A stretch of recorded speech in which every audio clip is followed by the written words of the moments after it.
सुप्रभात बच्चों, आइए आज हम लोग जो है कक्षा 8 विषय सामाजिक अध्ययन उप विषय भूगोल प्रकरण खनिज एवं ऊर्जा के स्रोत के बारे में जो है आज चर्चा करेंगे कि भारत में जो खनिज पाए जाते हैं वह किन किन क्षेत्रों में पाए जाते हैं तथा जो भारत में ऊर्जा के स्रोत हैं वे कौन कौन से हैं और किन किन क्षेत्रों में पाए जाते हैं, उनकी स्थिति क्या है। तो सर्वप्रथम देखा जाए तो भारत में जो खनिजों का वितरण है उनमें देखा जाए तो लौह अयस्क का नंबर आता है।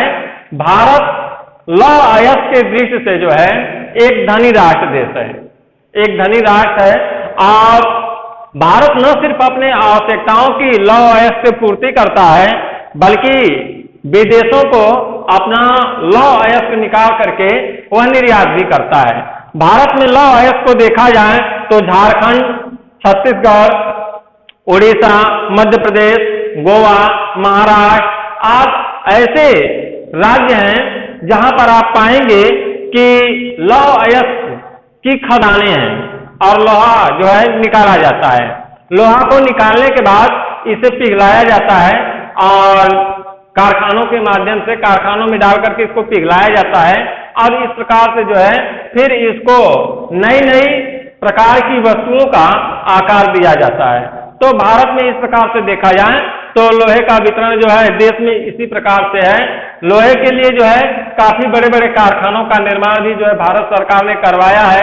जैसा कि आप जानते होंगे कि निजी क्षेत्र में देश का एक कारखाना है जिसका नाम है जमशेदपुर में जो है Tata iron and steel company Jamshedpur, जो निजी क्षेत्र में है।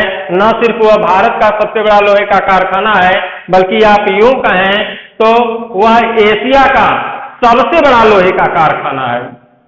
जो लोहे की खदान होने के कारण ही आपको जानकारी होगी कि लोहे के खदान होने के कारण ही जमशेदपुर शहर बस गई।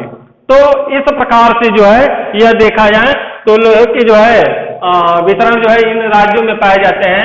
आज सारे संसार में देखा जाए तो एक प्रकार से लौह युग चल रहा है और आपको देखेंगे तो अनेक वस्तुएं जो है वह लोहे से बनी हुई मिलती है।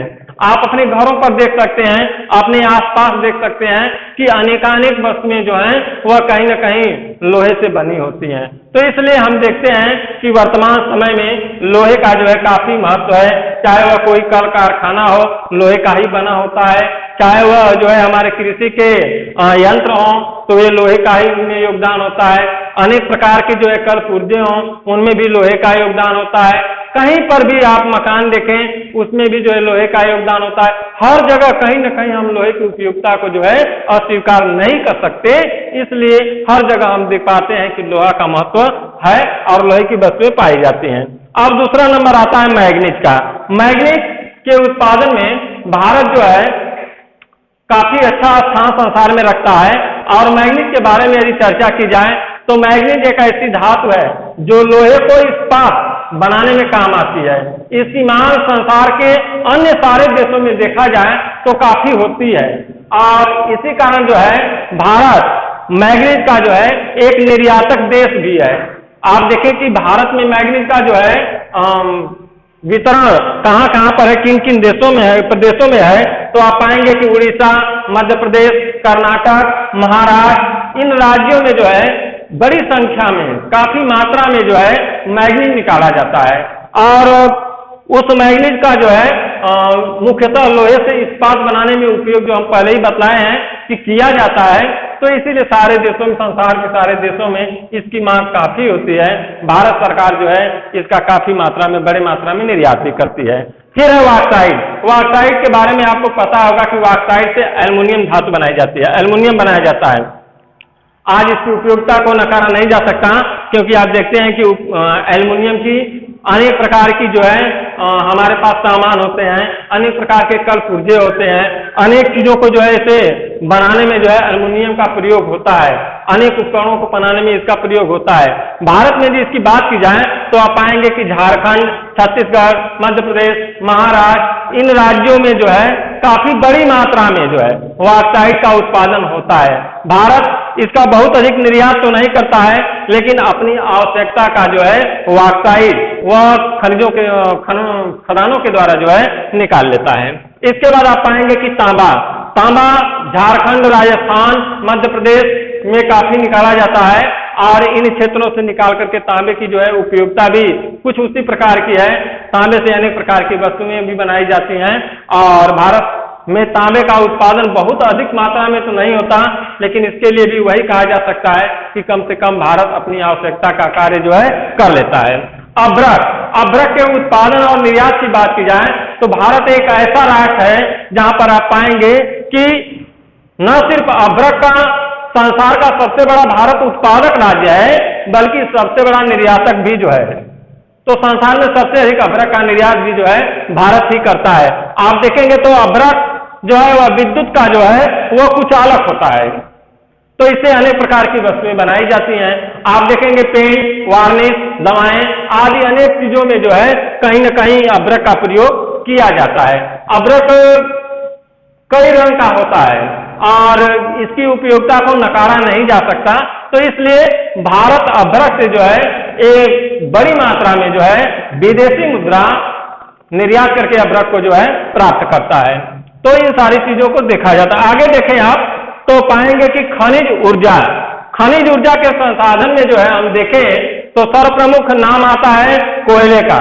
कोयला के बारे में जैसा कि आप पिछली कक्षा में पढ़े होंगे कि कोयला की 4 क्वालिटी होती है, उसमें एंथ्रासाइड किस्म का कोयला जो है सबसे अच्छा माना जाता है, जिसका उत्पादन देश में थोड़ा कम होता है। बिटुमिनस किस्म का कोयला जो है जिसका जो बहुत अच्छा किस्म का नहीं होता है, दूसरे दर्जे का होता है, उसका उत्पादन देश में काफी मात्रा में होता है। कोयले के दृष्टि से देखा जाए तो आप पाएंगे कि पश्चिमी बंगाल, झारखंड, उड़ीसा, छत्तीसगढ़, मध्य प्रदेश आदि ऐसे राज्य हैं जहां पर आपको कोयला की खदानें मिलेंगी और खास करके आप कोयला की खदानों की नाम लेते हैं तो आपको दो खदानों का नाम जरूर याद आ जाता है, वह है झरिया और रानीगंज। इसके अलावा आप देखेंगे तो बोकारो, गिरिडीह, रत्नागिरी तमाम ऐसे खदानें हैं। फिर आप जाएं इधर जो है बिलासपुर, तमाम ऐसे स्थानों पर जो है कोयला निकाला जाता है।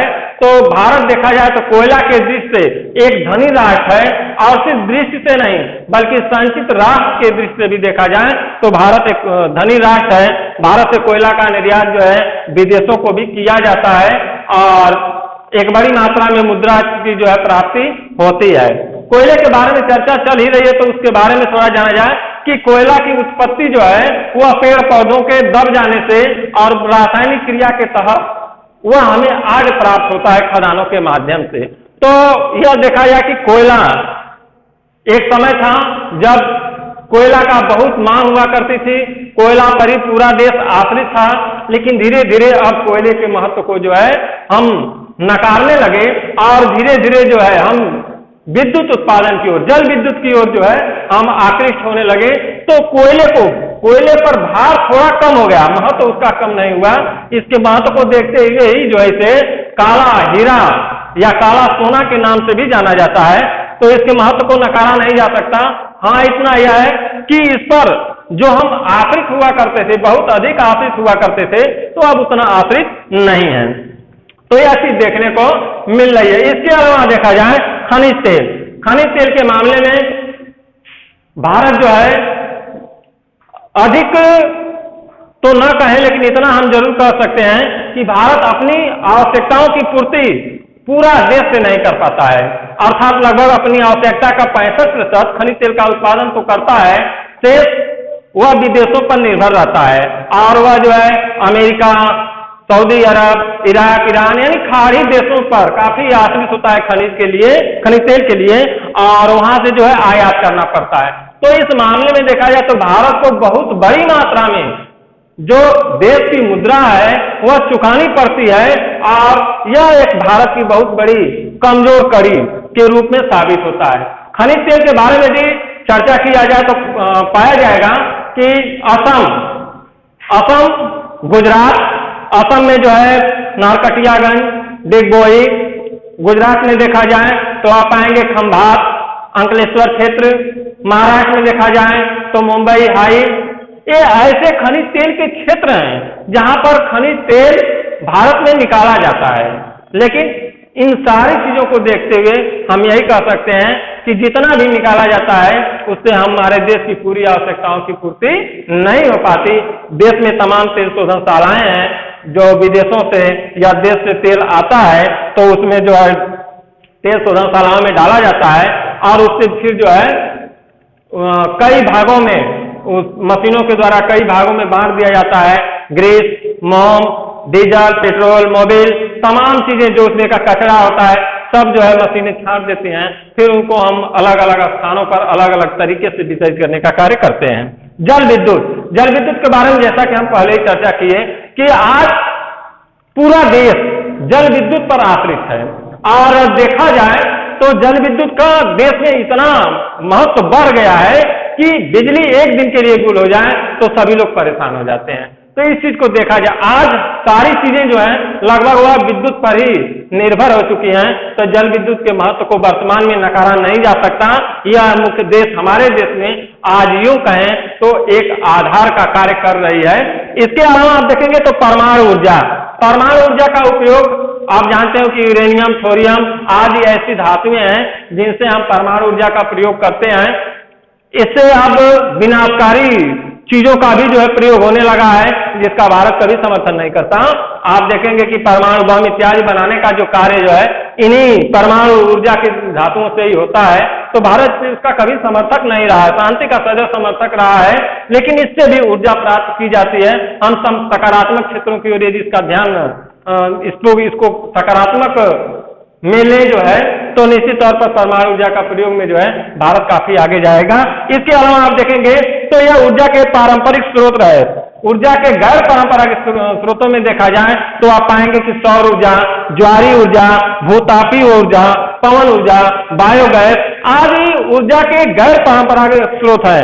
अब भारतीय सरकार जनता को इस तरफ आकर्षित करने का प्रयास कर रही है कि जनता इस तरफ आकर्षित हो, तो ऊर्जा के गैर परंपरागत स्रोतों की ओर ध्यान दिया जा रहा है, जिसमें आप पाएंगे कि सौर ऊर्जा का काफी महत्व रखा गया है, काफी ध्यान दिया जा रहा है।